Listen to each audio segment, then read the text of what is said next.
삶이 늘 주님과 같이 그 길 가는 것이 즐겁고 기쁜 마음이 되길 소망하면서 우리 함께 찬양하겠습니다. 주와 같이 길 가는 것.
잘 이겨내고 또한 더욱 강건하여져서 돌아오게 해달라고 우리 함께 기도하고, 이 시간 말씀 선포하시는 우리 원로 목사님을 해서 늘 영육간에 강건케 하여 주시고, 이 시간 말씀을 통하여서 우리가 은혜 받는 시간이 되게 해달라고 우리 함께 기도하면서 예배 자리에 나가겠습니다. 기도하겠습니다. 참으로 감사하신 하나님 아버지, 이 시간도 우리를 수요 예배로 이 자리에 인도하여 주신 것 정말로 감사합니다. 하나님 아버지, 우리가 예배 자리에 나갈 때 참으로 주님 이 세상 모든 것을 내려놓고 주님 앞에 온전히 예배하는 이 시간이 될 수 있도록 주님 함께하여 주시기를 간절히 바라고 원합니다. 우리가 살아가는 날 동안 주님의 인도 따라가서 늘 살아가게 하여 주시옵시고, 사랑과 충성을 늘 바칠 수 있는 우리 믿음이 될 수 있도록 주님 함께하여 주시옵소서. 또한 기도하고 휴가 중이신 우리 담임 목사님을 위해서 기도합니다. 하나님, 코로나의 질병으로 인해서 힘들고 어렵지만 잘 이겨내고 버텨서 참으로 더욱 강건해져서 돌아올 수 있도록 주님 함께하여 주시기를 간절히 바라고 원합니다. 또한 이 시간도 말씀을 선포하기에 다니에 세우신 우리 원로 목사님 영육간에 늘 강건케 하여 주시옵시고, 하나님 이 시간 말씀 선포하실 때 그 말씀이 참으로 우리의 마음밭에 온전히 심어질 수 있는 귀한 말씀이 되게 하여 주시옵시고, 은혜의 시간으로 주님 함께하여 주시옵소서.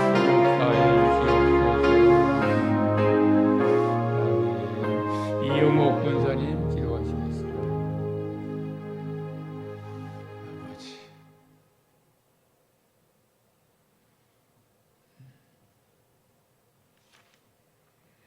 날마다 우리에게 사랑과 은혜를 풍성히 주시는 하나님 아버지, 주의로 3일 동안도 지켜주시고 수요 예배로 인도하여 주심을 감사합니다.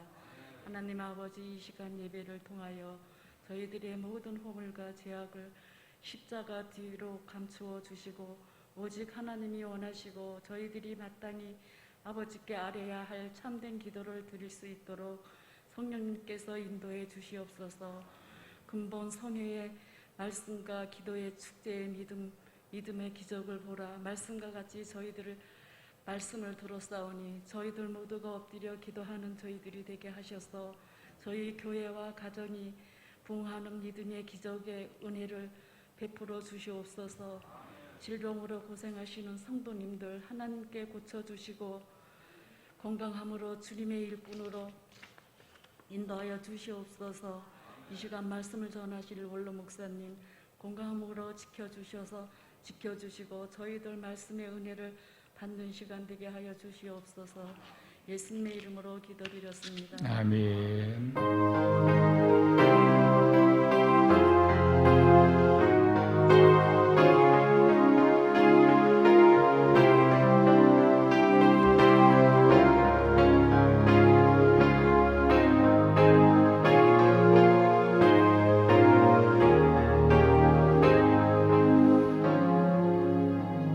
하나님 말씀 보겠습니다. 하나님 말씀은 신약성경 에베소서 4장 15절 16절 두 절만 봅니다. 신약성경 314쪽 에베소서 4장 15절 16절 오직 사랑 안에서 참된 것을 하여 범사에 그에게까지 자랄지라. 그는 머리니 곧 그리스도라. 그에게서 온몸이 각 마디를 통하여 도움을 받음으로 연결되고 결합되어 각 지체의 분량대로 역사하여 그 몸을 자라게 하며 사랑 안에서 스스로 세우느니라. 아멘. 마스크 벗고 싶습니다. 예, 고맙습니다. 답답해요, 마스크. 언제까지 마스크를 써야 되는지. 우리가 하나님 앞에서 잘못한 게 너무 많은 것 같아요. 입을 막고, 다행히 눈을 감지 않게 하셔서 다행이지. 눈까지 감겨버리면 어쩔 뻔했어요. 여름에 마스크 쓰는 게 체질상 안 맞지요. 겨울에는 그럭저럭 견딜만 했는데 여름엔 참 답답하네요. 요즘은 무서운 질병이 많습니다. 여러분, 이런 책이 있어요. 역사를 바꾸는 무서운 질병. 그 책에 보니까 인류 역사에 질병이 없던 시절은 없었다.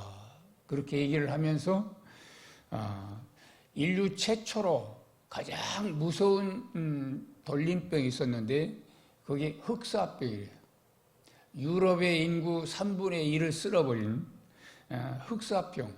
흑사병을 시작으로 해서 돌림병들이 계속 일어났는데 바로 천연두, 콜레라, 결핵, 간염, 장티푸스, 그리고 에이즈, 광우병, 조류독감, 사스, 또 메르스, 이어서 코로나 시대까지.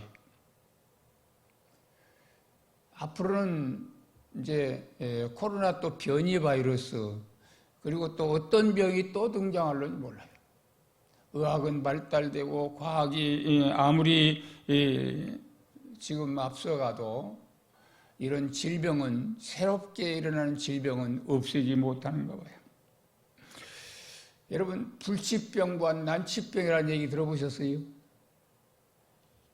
불치병은 그야말로 치료가 안 되는 병이고, 난치병은 어려울 난자, 치료가 어려운 병. 치료는 되는데 치료가 쉽지 않은 병.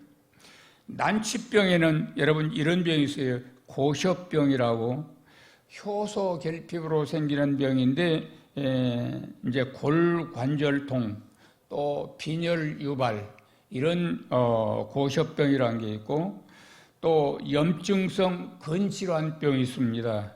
근육에 염증이 생겨가지고 무력해가지고 아무것도 못하는 것도. 또 요봉증이라는 거 있어요. 요봉증 아십니까?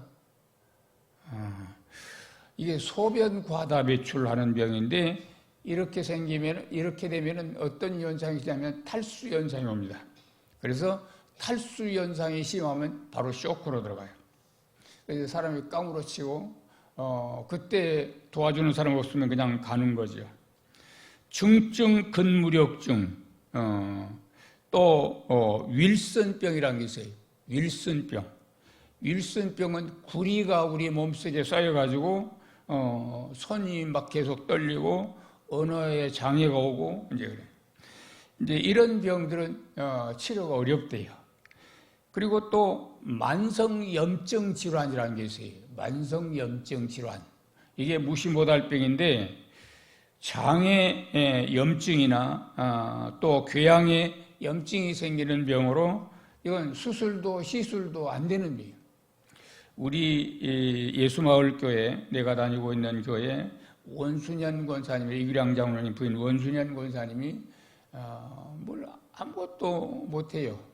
요즘 더 무력해가지고 병원에 갔어요. 병원에 마땅히 그때 병명이 안 나와요. 그래서 이제 MRI를 찍고 뭐 CT를 촬영하고 별걸 다 해봤는데 최종적으로 염증이 많아서 이 염증을 제거해야 이제 간단한 시술이라도 하겠다. 그래서 여기 정병원에 입원해서 한 달 가까이 있었어요. 그런데 염증 수치가 안 낮아져요. 그래서 결국 시술도 못하고 집으로 돌아오는데 설상가상으로 요즘 코로나에 걸려가지고 힘들어 하십니다. 근데 거기에 이제 희귀한 불치병 가운데 또 하나는 난치병 가운데 또 하나는 프로제리아라고 하는 병이 있습니다. 프로제리아. 일명 조루병인데 이 병은 주로 아이들에게 걸리는 병이에요.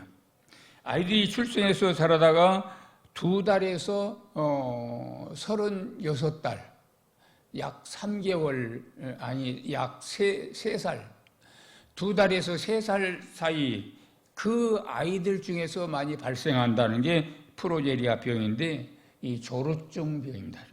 조루증이 뭐예요? 조루증. 빨리 늙어버려요. 갑자기 늙어버려요. 이 병이 오면은 어느 날부터인가 성장이 멈춰버린대요. 그리고 그때부터 세포가 정상인보다도 10배나 빨리 늙어버린대요. 그래서 체구가 왜소해지고 탈모 증세가 나타나고 어린 나이인데도 피부가 쭈글쭈글 노인처럼 되고 어른처럼 동맥경화증에 걸리고 노쇠 현상이 급격하게 일어나니까 나이는 아이인데 그냥 모양은 어른이야. 생김새는 완전히 노인이야. 이렇게 대부분 조루증에 걸리면은 한 10년 살면 많이 산다고 그래요. 그러다가 생물학적인 노화 과정을 다 거친 다음에 그냥 가는 거예요. 여러분, 정상적으로 산다는 것이, 정상적으로 성장한다는 것이 이렇게 중요한 일입니다. 식물이 식물로 심겨졌으면 자라야 되고 꽃이 피고 열매를 맺어야 돼요. 그게 식물의 본연의 모습이에요. 동물도 그렇습니다. 태어나면 자라서 이제 새끼를 낳아야 됩니다. 물론 사람도 성장해야 됩니다. 성장이 도중에 멈추면은 여러분 어떤 일이 생기느냐? 그때서부터 이제 노화 현상으로 들어갑니다. 이건 신앙의 세계도 마찬가지라는 거예요. 오늘 본문 말씀은 자라라, 자라가라 그렇게 말해요. 신앙도 성장해야 된다 그런 말씀입니다. 신앙에서 영적 생활의 목표는 예수 그리스도에게까지 자라는 거예요. 오늘 본문은 교회의 일체성, 다양성을 말씀합니다. 교회와 성도는 모두 예수님의 뭐이죠? 지체들이죠. 그러므로 성도는 예수 안에서 하나됨과 온전함을 이루어가야 되는데 이게 성숙한 성도의 모습이에요. 오늘 본문에서 정상적으로 자라기 위해서는 몇 가지 제시점이 있습니다. 첫째, 오직 사랑 안에서 참된 것을 하라 그렇게 말하고 있습니다. 여기서 참된 것은 뭐냐? 여러 가지 해석들이 있는데 구원의 복음을 선포하는 것입니다. 이게 이제 권위 있는 성경 해석자들의 일관된 해석입니다. 여기서 말한 참된 것은 구원의 복음을 선포한 일이다. 신앙인의 할 일은 첫째가 구원을 선포하는 거예요. 구원을 선포하는 일을 교회가 해야 되고 우리 기독교가 해야 되고 성도가 해야 됩니다. 이 일을 하는 것이 신앙이 성장하고 열매를 맺는 거예요. 그래서 우리가 특별히 학성교회 전도 활동을 꾸준히 하는 것도 신앙 성장의 한 비결입니다. 교회가 일을 하지 않으면 성장이 멈춰버립니다. 고민이 이거예요. 성장이 멈춰버리면 그때서부터 급속히 조루 현상이 나타납니다. 오늘은 자꾸만 신앙이 형식화되고 움직이지 않고 편하게 지내려는 성향이 많아요. 이것은 한마디로 성장이 멈춰가고 있다. 무서운 겁니다. 종교개혁이 1517년 10월 31일 날 이루어졌으니까 금년호 종교개혁이 505주년입니다. 505주년이 되는 해인데 그때부터 이제 매년 10월은 종교개혁의 달로 지켜지고 있습니다. 종교개혁의 달. 종교가 왜 개혁되어져야 되느냐? 신앙이 형식화돼서 자라지 못하고 굳어버렸기 때문에 그렇습니다. 신앙이 형식화되었다는 말은 성장하지 못하고 멈춰버렸다 그런 말이에요. 다른 말로 하면 신앙이 죽어간다 그러는 거예요. 신앙이 형식화되어 생명을 잃었다는 말은 신앙이 죽었다는 말인데 신앙이 생명력을 잃으면 아무 의미가 없는 거예요. 소금이 맛을 잃으면 더 이상 뭐에 쓰었어요? 그래서 아무 쓸모없이 버리워지는데 버리워진 소금은 발필 뿐이라고 했어요. 신앙도 개혁의 대상입니다. 여러분 농사 지어본 분들은 알지만은 밭은 오래 놔두면은 묵은 밭은 굳어버립니다.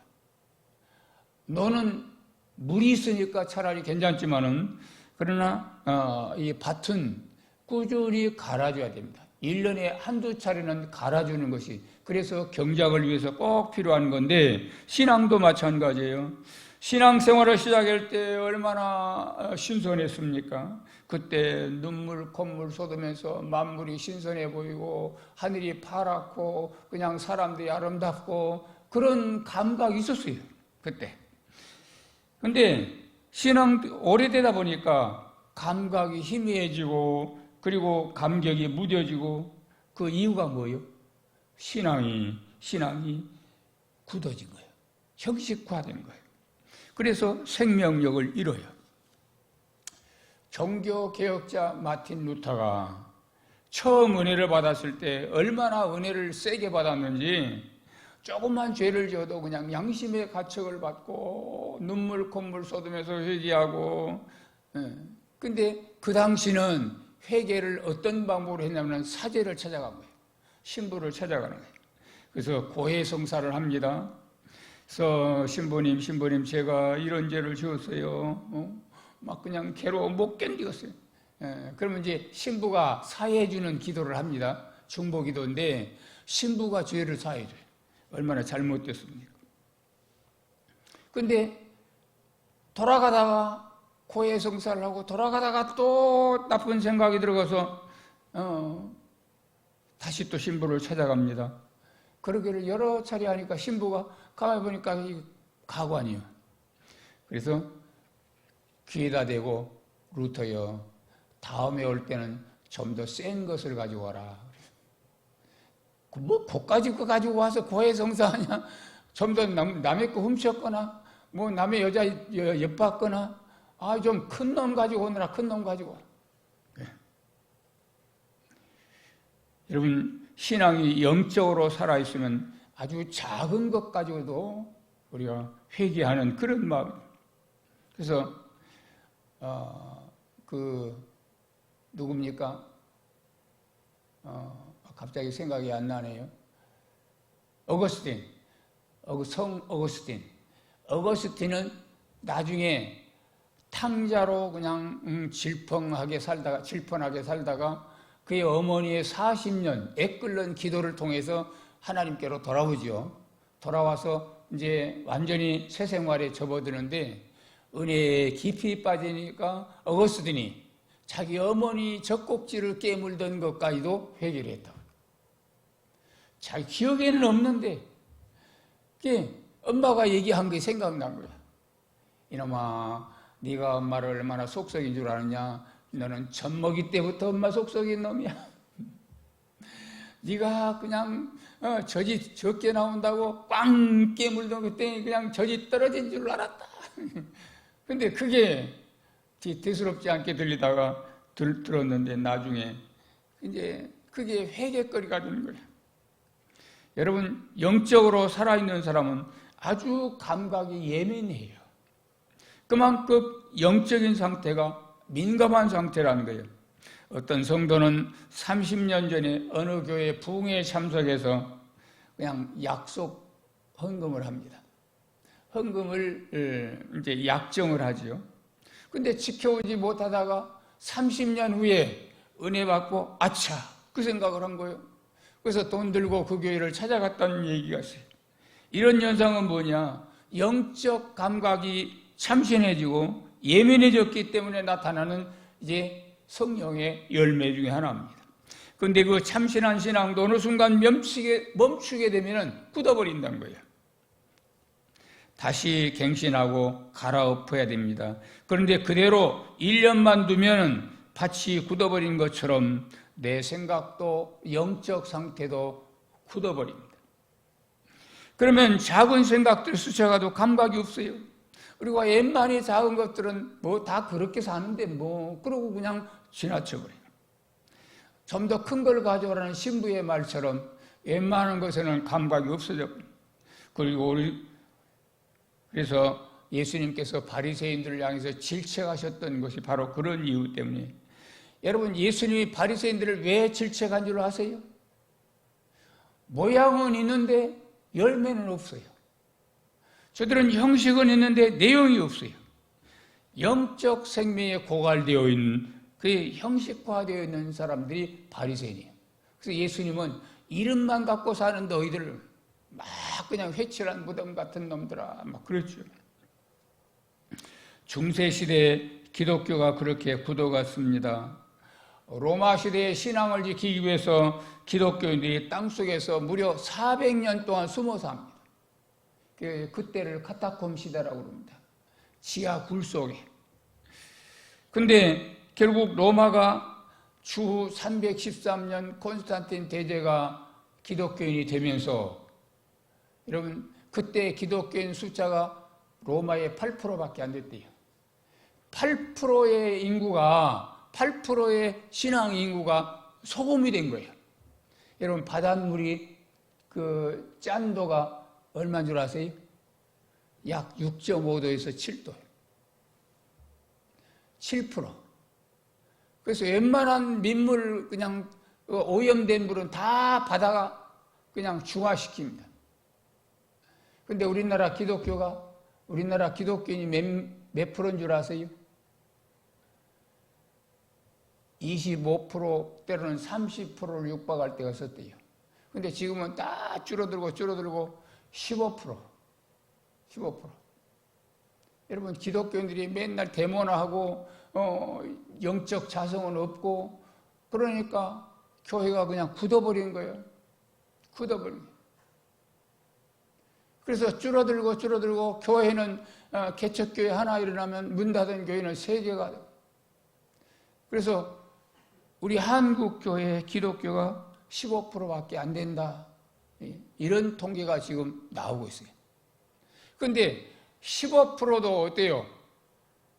그 로마를 기독교화했던 8%에 보면 거의 배수치예요.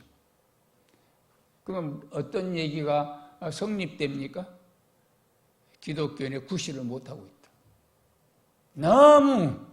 너무 구실을 못하고 있다. 그런 얘기. 근데 8%의 로마의 기독교인들이 그때 로마를 그냥 기독교화해 버렸어요.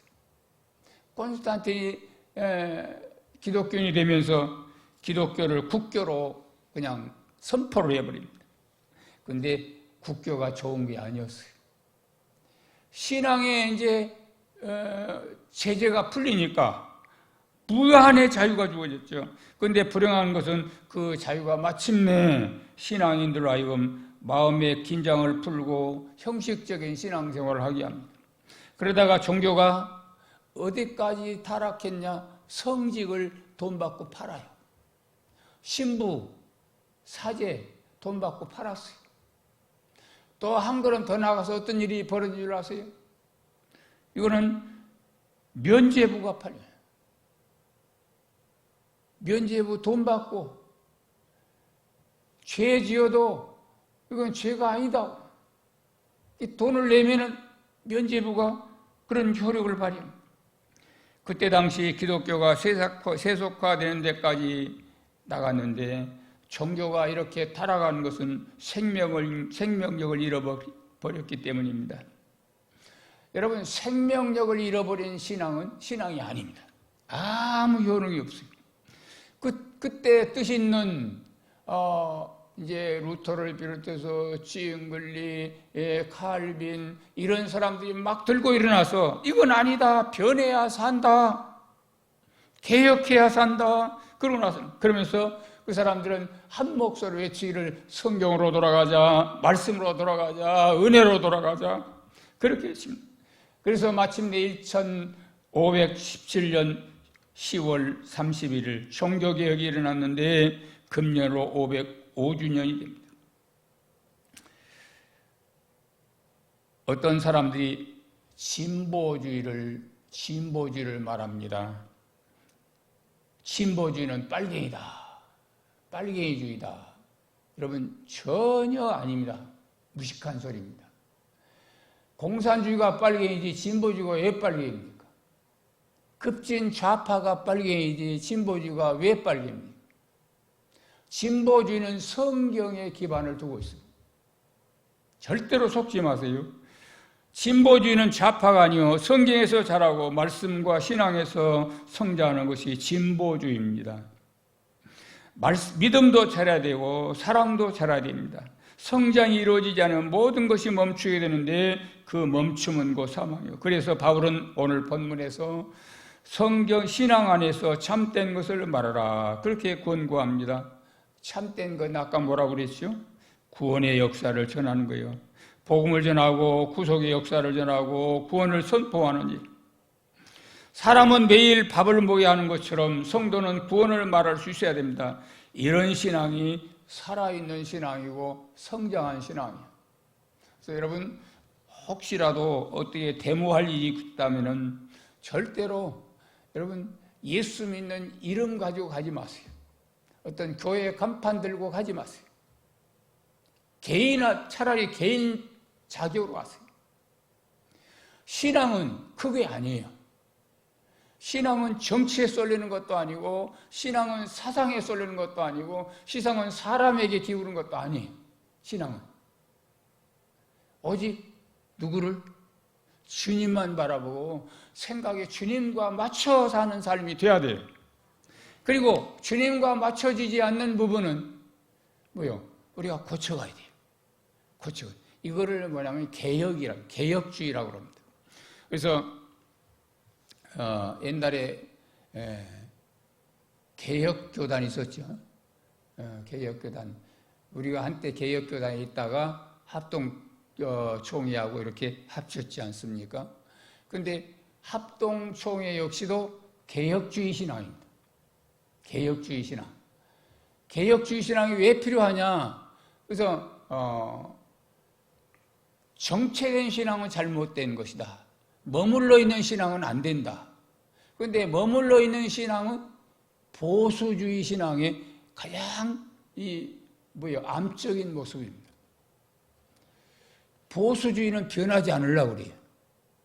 근데 개혁주의는 자꾸 바꾸려고 그럽니다. 왜냐하면 고인물은 썩어요. 그래서 어떻게 돼요?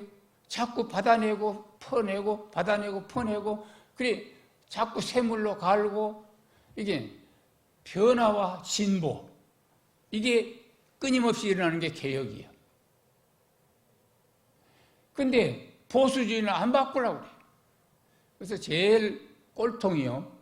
여러분 급진 좌파, 급진 우파입니다. 예. 그래서 극보수도 아주 위험하고 극좌도 아주 위험합니다.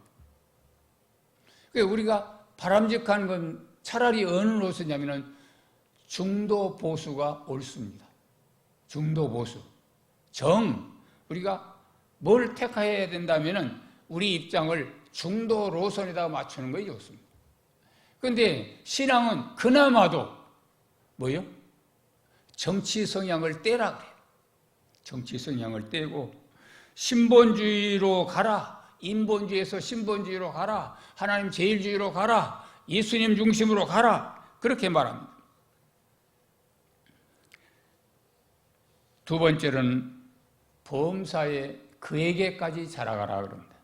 그에게까지. 범사란 말은 모든 일에 또는 모든 방법으로 그런 뜻입니다.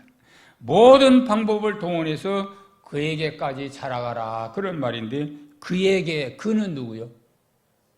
주님이시죠.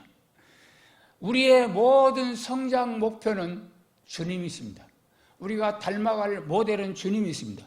우리가 천날 만날을 우리가 천년 만년을 우리가 노력한다고 해서 주님처럼 될 수는 없어요. 그런데 목표는 주님이에요.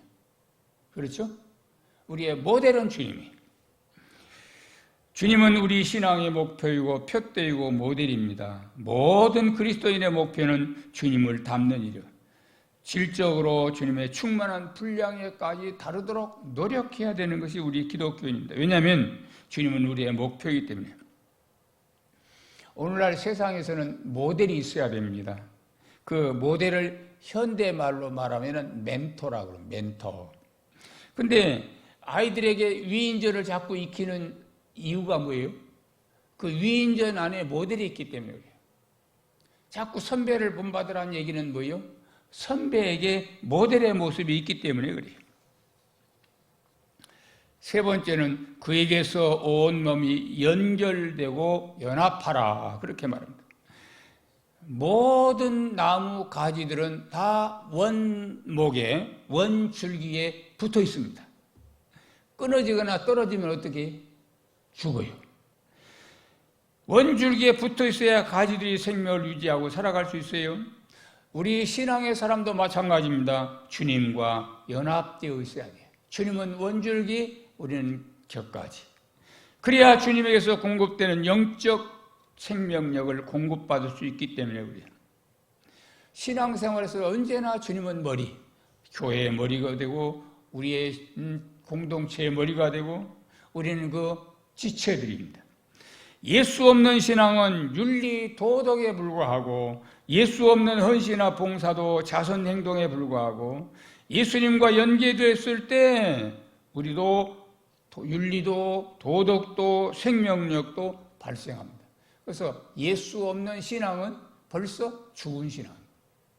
예수 없는 봉사, 예수 없는 기도, 예수 없는 어떤 행사, 그것은 전부 다 무의미한 거예요. 그런데 오늘 신앙인들이 예수님과 연결됐다고 말은 하면서도 사실은 상당히 떨어져 있어요. 예수님과 상관없이 사는 사람들이 꽤 많아요. 외형은 성도인데 내용은 신앙과 상관없이 살아가고 있는 일이 많습니다. 그래서 내 입으로 구속을 말하지 못하고 구원을 말하지 못하고 예수님 말하지 못하고 천국을 말하지 못하고 신앙생활을 수십 년 했는데도 구원에 대한 확신도 없고 자신감도 없고 전혀 구원의 감격도 없이 살아가. 왜냐하면 내가 주님의 지체라고 하면서도 주님께 붙어있지 못한 현상 때문에 그래요. 생명력을 힘있게 공급받던 사람도 오래 있으면 고갈되고 형식화되고 마는데 심지어는 연합도 되지 않는 사람이 무슨 힘으로 실감난 신앙생활을 살겠어요? 그러니까 그런 사람들에게 나타나는 현상이 바리새적 신앙이다. 바리새 신앙은 유대인들 속에서만 있는 게 아니고 우리들 모습 속에서도 있을 수 있어요.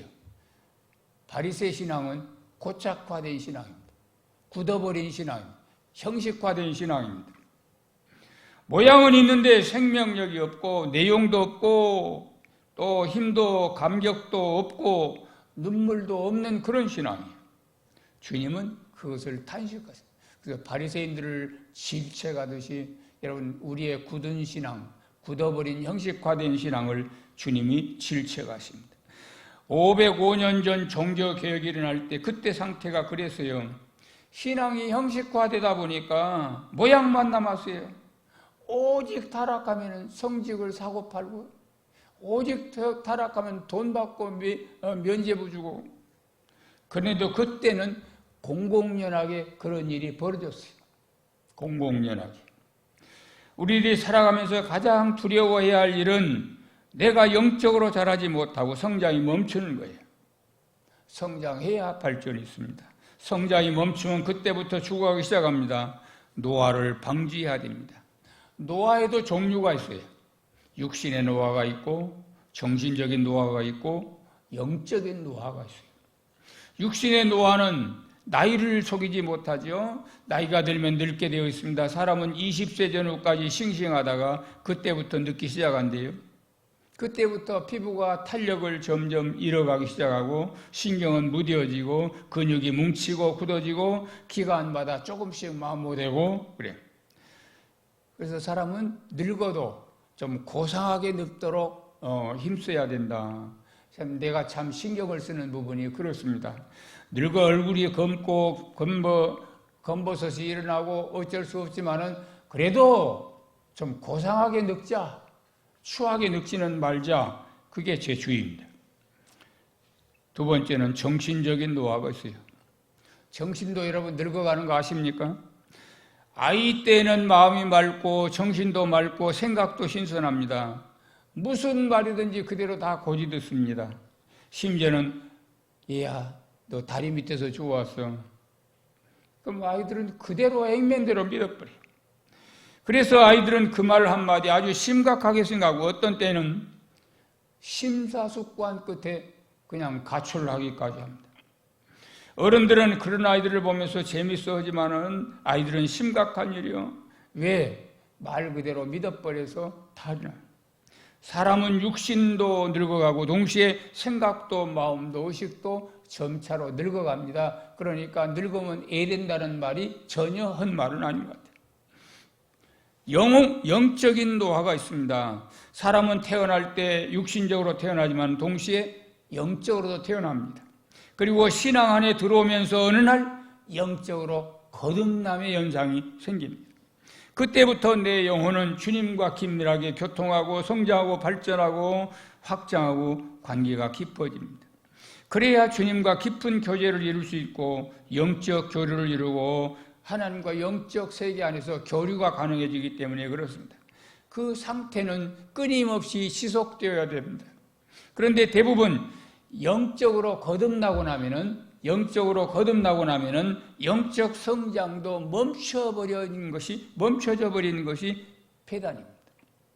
그래서 영적 성장도 조로증, 즉 프로제리아 병이 있다고 해요. 조로증과 같이 성장이 멈추고 또 급격한 노화 현상이 일어나게 되는 거예요.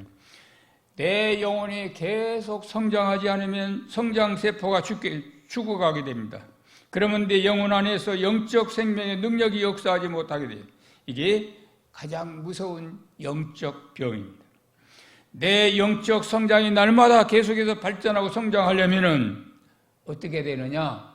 중단 없이 자아 포기가 실현돼요. 자아를 포기해야 돼요. 내가 너무 살아있어. 내가 살아있을 때는 심지어는 주님의 생각과 내 생각에 맞설 때가 있어요. 끊임없이 버림의 생활도 해야 됩니다. 매일 내가 새로 지음받기 위해서 나를 주께 맡기고 의탁하는 삶도 병행해야 됩니다. 내 앞에 놓이는 각종 우상들, 그것이 돈이면 돈을 부수고, 그것이 제도면 제도를 부수고, 그것이 어떤 육신적인 어떤 욕구라면 그것도 부수고, 그런 것들을 부정하며 나아가는 삶이 필요합니다. 그래서 사도 바울이 고백했죠. 나는 아직 내가 잡은 줄로 여기지 않으며 오직 한 일즉 뒤에 있는 것은 잊어버리고 앞에 있는 것을 잡으려고 표대를 향하여 날마다 쫓아가노라. 여러분, 사도 바울 정도의 신앙은요, 우리가 발벗고 따라가도 힘든 신앙. 근데 바울은요, 만족하지 않은 거예요.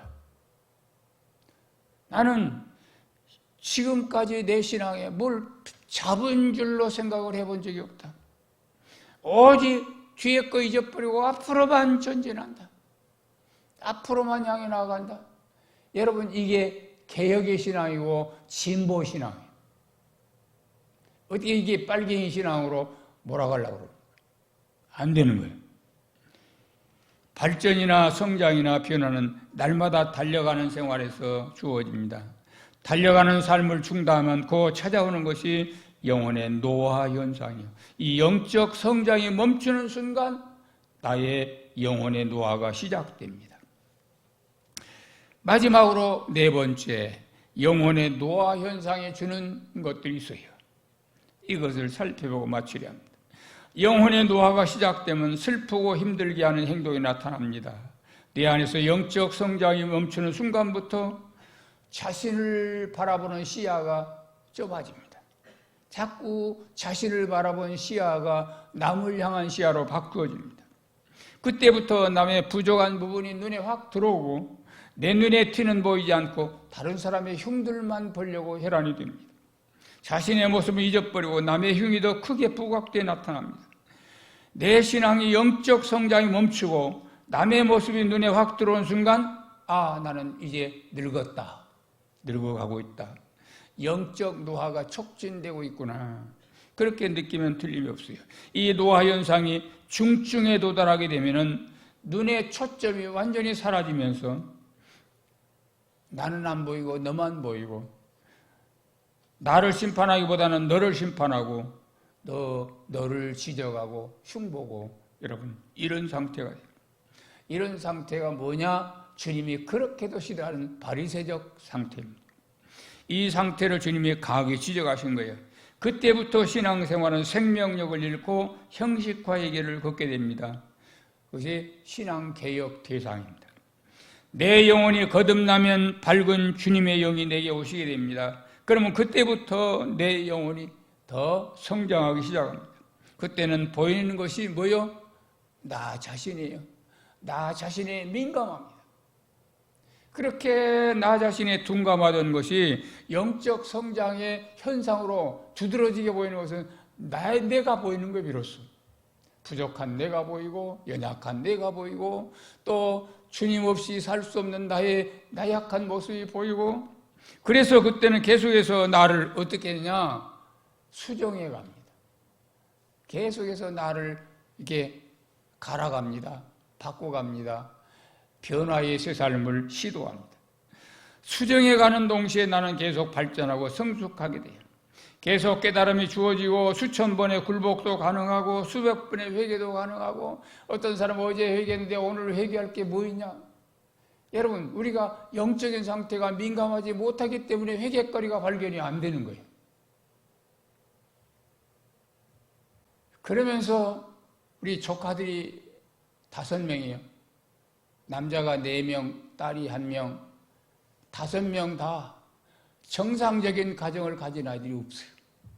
다 먼저 죽었거나 이혼했거나.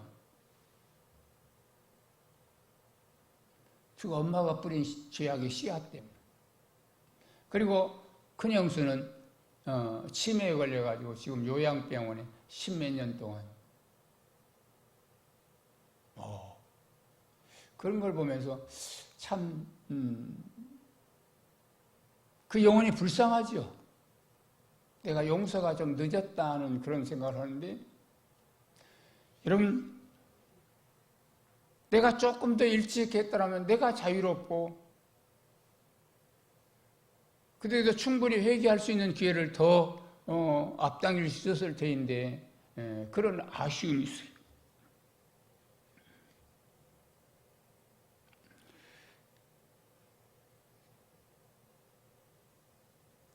이사야 40장 보면 이런 말씀, 너는 알지 못하느냐, 듣지 못하느냐, 영원하신 여호와 하나님은 피곤한 자의 능력을 주시며 무능한 자에게는 힘을 더하시나니 노년에라도 피곤하며 장자에라 넘어지며 쓰러지되 오직 여호와를 앙망하는 자는 새 힘을 얻으리니 독수리가 날개치며 날아가는 것 같을 것이요. 우리는 나이에 관계없이 삽니다. 살아야 됩니다. 80이면 어떻고 70이면 어때요? 하나님이 70에도 부르고 80에도 부르고 여러분 100살에도 부르고 불러서 하나님이 일시키는 사람은 훌륭한 일꾼들이 되는 것들을 우리는 성경에서 많이 발견하지만은, 여러분, 나이에 연연할 필요는 없어요. 하나님이 우리를 부르실 때는 그 무한한 지혜로 때가 되니까 쓸모 있어 우리를 부르시는 거란 말이에요. 문제는 내가 하나님의 부르심에 준비되어 있느냐는 거예요. 오늘이라도 하나님 부르셔서 내가 이런 일을 너에게 맡기고 싶다. 이런 일은 너 아니면 할 자가 없다. 주여, 그것이 비록 고달픈 길일지라도 주께서 맡기신 일이라면 내 몸이 찢어져도 가겠습니다. 여러분, 주님이 맡기는 그 일들은 대부분 영광의 길은 아니에요. 아스팔트 깔린 그런 길은 쭉 그냥 사단 놓고 60마일로 달리는 그런 길은 아니에요. 대부분 다 비탈진 길이고 가시밭 길이고 또는 길 내며 가야 될 개척의 길이고 그렇습니다. 근데 사명주어 그 길을 가라 할 때는, 여러분, 하나님은요, 말로 못할 상급을 딱 준비해 놓고 엄청난 영광의 길, 면류관을 준비해 놓고 그 길을 가라 하십니다.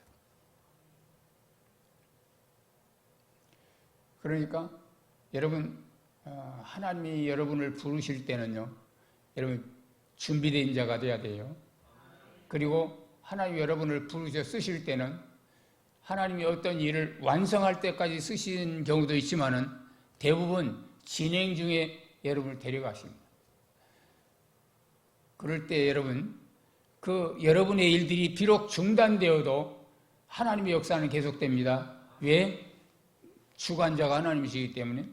근데 그 일로 자녀를 축복하고, 그 일로 여러분의 가문을 축복하고, 주변을 축복하십니다.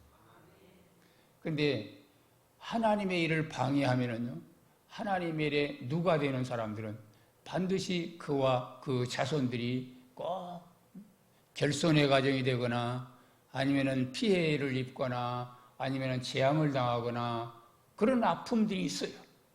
나는 그걸 수없이 보았기 때문에. 그래서 여러분 당장 여러분이 못마땅한 일을 만나고 힘든 일을 겪으면 여러분이 팔 걷어붙이고 막 그냥 해결하려고 그러지 마세요. 그것조차도 하나님께 맡기고 그것조차도 하나님 다 밀어버리고 하나님이 하시도록 하세요. 내가 하려니까 천불이 나고 성질을 못 내지고 내가 하려니까 오히려 어때요? 결국 엄청난 손실이 생기고 그렇습니다. 나는 형수를 용서하지 못하고 10수년을 살았어요. 그 10수년이 나한테는 엄청난 마이너스예요. 조카들한테 지금도 미안해요. 이번 주 네 번째 조카 큰딸이 결혼식인데 내가 가지를 못하겠어요. 그래서 축의금을 이제 오가는 여비 포함해서 축의금을 보내겠다고 계좌번호를 달라고. 작은아버지 그렇게까지 안 해도 돼요. 그래도 그렇게 하라 왔어요. 근데 요즘은 제가 장거리 운행을 잘 못해요. 장거리 운행을 하면 어디에 다리가 약간 쥐내림 현상이 생겨요. 쥐내림 현상이 오면은 한동안 고생해요. 그래서 장거리 운전하면은 저기 고흥까지 갔다 와야 되는데 내가 한 10시간 운전이 힘들 것 같아요.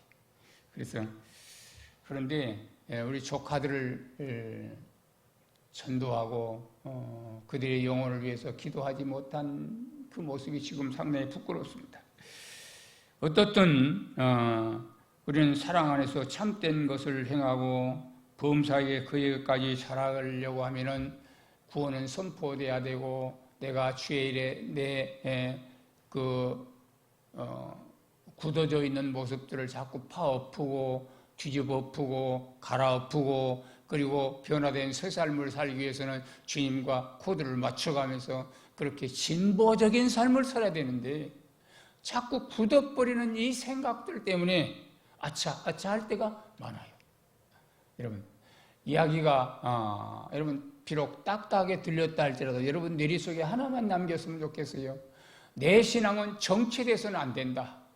이쯤에서 그래도 내가 권사고 내가 장로고 내가 집사인데 내가 이만큼 봉사했는데 여러분 그런 생각 전혀 하지 마세요. 내가 봉사한 것도 주의 은혜로 했다 생각하시고 내가 봉사하고 있으니까 그나마도 내가 신앙이 이만큼 살아가고 있다 생각을 하시고 그리고 우리의 신앙에 바울처럼 만족하고 머물러 있으면서는 안 돼요. 자꾸 앞으로 나아가는 여러분의 신앙이 되기를 주의 이름으로 축원합니다. 하나님 아버지 우리 악성교회 모든 성도들이 진보적 신앙을 개혁주의 신앙을 갖게 해 주옵소서. 굳어있는 신앙에서 다 탈피하게 하시고 주님이 원하신 마음으로 내가 맞춰가게 하시고 주님이 원하신 대로 날마다 구원을 선포하며 모든 사람을 예수 이름으로 섬길 수 있는 우리들이 되게 해 주옵소서. 예수님 이름으로 기도합니다. 아멘. 354장 부르고 싶습니다. 354장. 독수리처럼 올라가는 신앙, 전진하는 신앙을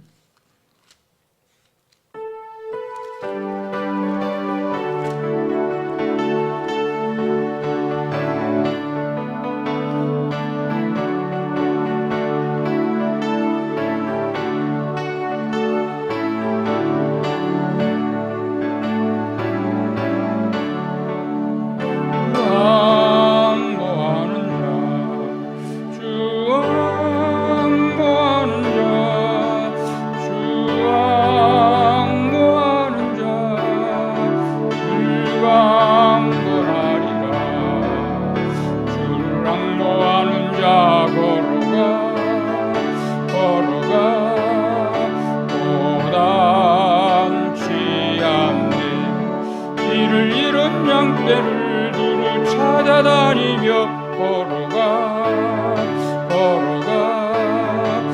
고단치 않네.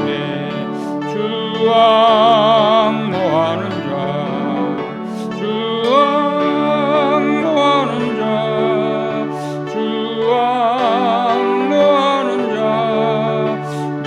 강건하리라. 주를 앙노하는 자 달려가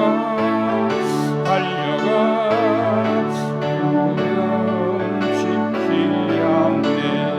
천성문을 향하여 면류관을 얻도록 달려가 기원치 않네.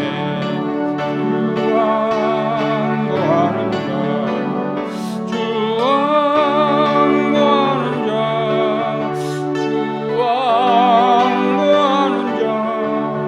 늘 강건하리라. 주를 앙고 날라가 독수리같이 순간에 뛰놀며 주의 영광 보리라. 날라가 독수리같이 주 앙노하는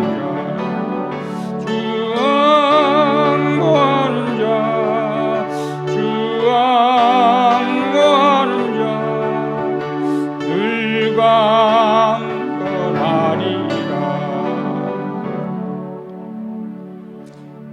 담임 목사님이 근황을 듣습니까? 좀 많이 좋아지셨대요? 새벽 기도는 누가 합니까? 이정호 장로님이 하여튼 고생이 많습니다. 뭐 다른 광고사항 있습니까? 다음 주에는 아마 목사님이 복귀하거나 아니면 다른 분이 오시는 걸로 그렇게 알고 있습니다. 어떤 오늘 딱 보니까 15명, 16명, 16명이어도 나는 150명처럼 생각하고 말씀을 전했습니다. 바로 오기 직전까지 일했어요. 요즘은 그냥 내가 2인분, 3인분으로 일했으면 좋겠어요.